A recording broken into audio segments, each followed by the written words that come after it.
Bill, Chris, you've both told me that there are record low insolvencies relative to what you'd expect at this, based on that.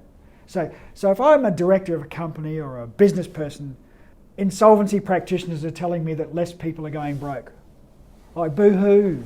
Like, oh, insolvency people have got nothing to do. Isn't that great? Isn't that really good? Yes. Well, it's a good question. It's kind of crocodile tears because realistically, nobody really likes insolvency practitioners at first glance because they all think we are agents of death and destruction for business. And look, a good chunk of our work is in that space. We would probably argue the contrary, which is the only reason why there's no options for business is because directors don't see us. They see us too late. They don't get in early enough. Yeah.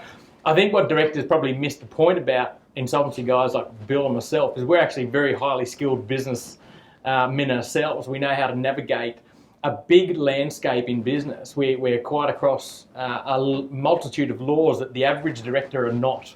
And so we make tactical decisions, sometimes better than what they would in certain circumstances. But I guess the issue from the professional perspective is all the numbers weren't looking that great leading pre-COVID. So coming into January and February, the numbers weren't looking too good for the economy at large. We were expecting already an uplift in insolvency appointments. So the fact that we're missing insolvencies in March, April, May, June, in our mind, they're still there and they're still coming in regardless. It's just what's been removed from the economy is a sense of urgency that's no longer there. In other words, there's no ATO enforcement of debts as hard as what they used to. The government's given everyone a leeway to effectively insolvent trade for no penalty. The sense of urgency is taken away, which means directors aren't forced to make those tough decisions. So Bill, okay, thanks for that, Chris, but what's your take? Oh, I completely agree. It does feel to some degree as though there's a damn wall about to burst at some point when all these measures eventually come to an end, and they have to come to an end. There's a large number of insolvencies that will happen, potentially in a very short space of time, and that's going to affect all the good businesses that are out there as well, because there'll be debts that aren't being paid, there'll be staff losing jobs, there'll be loans being defaulted on. It spreads throughout the economy because of the measures that are in place, the rental allowances, and the ATO not pursuing debts. All those types of things are going to have to come to an end, and as all the businesses start to fail, that has tentacles that'll rip throughout the economy. So there's a ripple effect, effectively.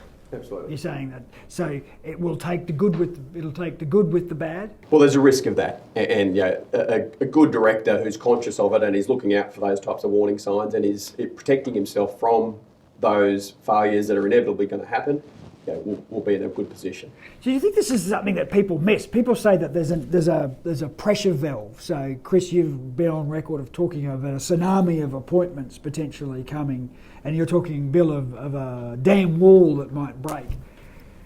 What are the implications for the economy?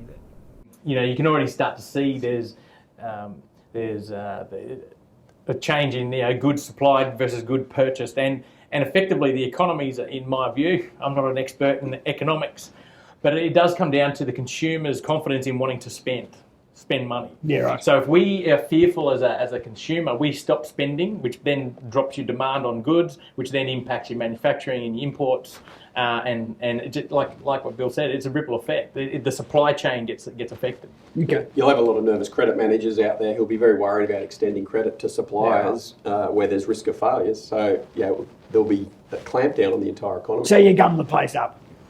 You gum the economy up. Yes.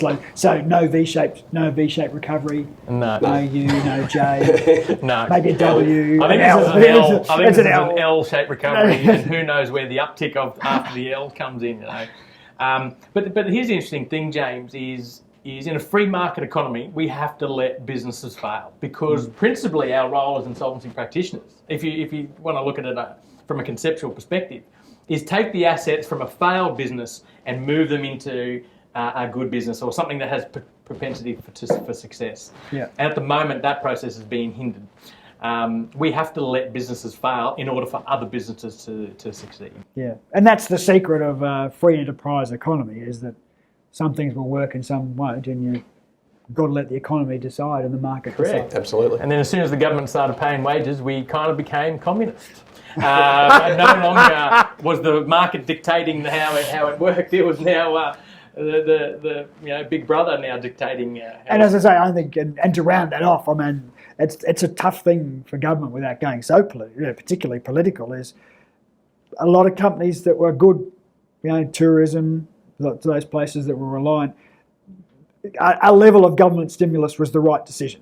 The question is, and that's always been the challenge, is how do you turn it off? That's right. And targeting it, it's quite difficult to target some of those measures to certain industries. So it's a broad brush type of approach, and they're just people get addicted to the free hits or to the morphine, business morphine. We're calling a fair whack at a stimulus. So. Right.